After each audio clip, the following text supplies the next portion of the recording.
നമസ്കാരം, news prime മലയാളത്തിലേക്ക് സ്വാഗതം. ഓപ്പറേഷൻ സിന്ദൂറുമായി ബന്ധപ്പെട്ട രഹസ്യ വിവരങ്ങൾ പാകിസ്ഥാന് ചോർത്തി നൽകിയ ട്രാവൽ വ്ളോഗറായ യൂട്യൂബറാണ് ജ്യോതി മൽഹോത്ര.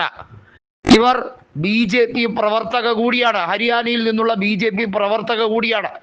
എന്നാൽ ഇവരെ ചോദ്യം ചെയ്യുന്നതിൽ നിന്നും കൂടുതൽ രഹസ്യ വിവരങ്ങൾ, അതായത് എങ്ങനെയൊക്കെയാണ് വിവരം കൈമാറിയത്, എങ്ങനെയൊക്കെയാണ് ഡാറ്റ ശേഖരിച്ചത് എന്നുള്ള ഞെട്ടിക്കുന്ന തെളിവുകളാണ് ഓരോ ദിവസവും പുറത്തു വന്നുകൊണ്ടിരിക്കുന്നത്. ജ്യോതി മൽഹോത്ര എന്ന ഹിന്ദു നാമധാരിയായ വ്യക്തിക്കെതിരെ നിങ്ങൾക്ക് പരാതി എടുക്കാൻ കഴിയുന്നില്ല അല്ലേ? അതുപോലെ തന്നെ കുനാൽ വിജയ് ഷായ്ക്കെതിരെ നിങ്ങൾക്ക് പരാതി എടുക്കാൻ കഴിയുന്നില്ലല്ലേ? ഇത്തരം ചോദ്യങ്ങളാണ് കൃത്യമായും പൊതുസമൂഹം BJPയുടെ കള്ളക്കപട രാജ്യസ്നേഹികളായി നടിക്കുന്ന നിരവധിയായ സംഘികളോട് ചോദിക്കുന്നത്. ഇപ്പോഴിതാ ഏറ്റവും ഒടുവിൽ ഉത്തർപ്രദേശിലെ സർക്കാർ ഓപ്പറേഷൻ സിന്ദൂർ നടക്കുന്ന സമയത്ത് ആരാധനാലയങ്ങൾ, മുസ്ലിം പള്ളികളും ഈദ്ഗാഹുകളും ബുൾഡോസർ ഉപയോഗിച്ച് പൊളിച്ചടുക്കിയ സംഭവം, അതുമായി ബന്ധപ്പെട്ട് ഉണ്ടായ നാശനഷ്ടം, വലിയ രീതിയിലുള്ള നഷ്ടങ്ങളുണ്ടായി, യാതൊരു പ്രകോപനവും കൂടാതെ. എന്തുകൊണ്ട് ഈ ദിവസങ്ങൾ തന്നെ തിരഞ്ഞെടുത്തു? അതാണ് കൃത്യമായി ഇവിടെ കണക്കാക്കേണ്ടത്. BJP പറയുന്നത് ഈ ദിവസങ്ങളിൽ ഈ പള്ളികളും ഈദ്ഗാഹുകളുമായി ബന്ധപ്പെട്ട സ്ഥലങ്ങളിൽ വലിയ രീതിയിൽ ഭീകരവാഴ്ച ഉണ്ടാകാനുള്ള സാധ്യതയുണ്ടത്രേ. ഇതാണ് അവരുടെ കണ്ടുപിടുത്തം. ഒന്ന് ആലോചിക്കണം. അതായത് കൃത്യമായി BJPയുടെ അജണ്ട ഇവിടെ വളരെ വ്യക്തമാണ്.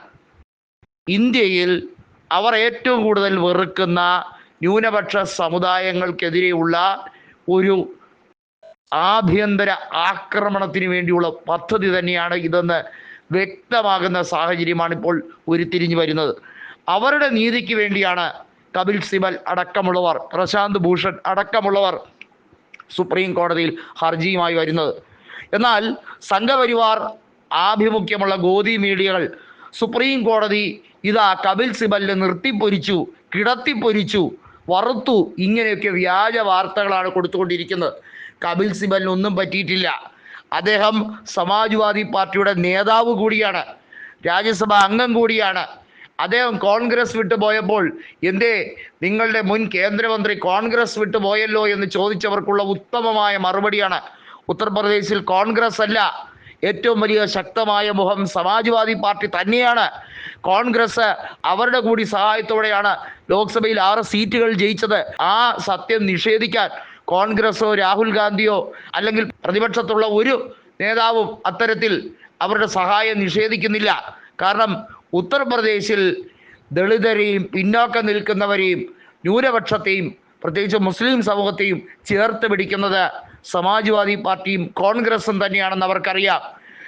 യോഗി ആദിത്യനാഥ് എന്നത് കപട രാഷ്ട്രീയക്കാരനാണ് എന്ന് തെളിഞ്ഞിരിക്കുന്ന സാഹചര്യമാണിത്.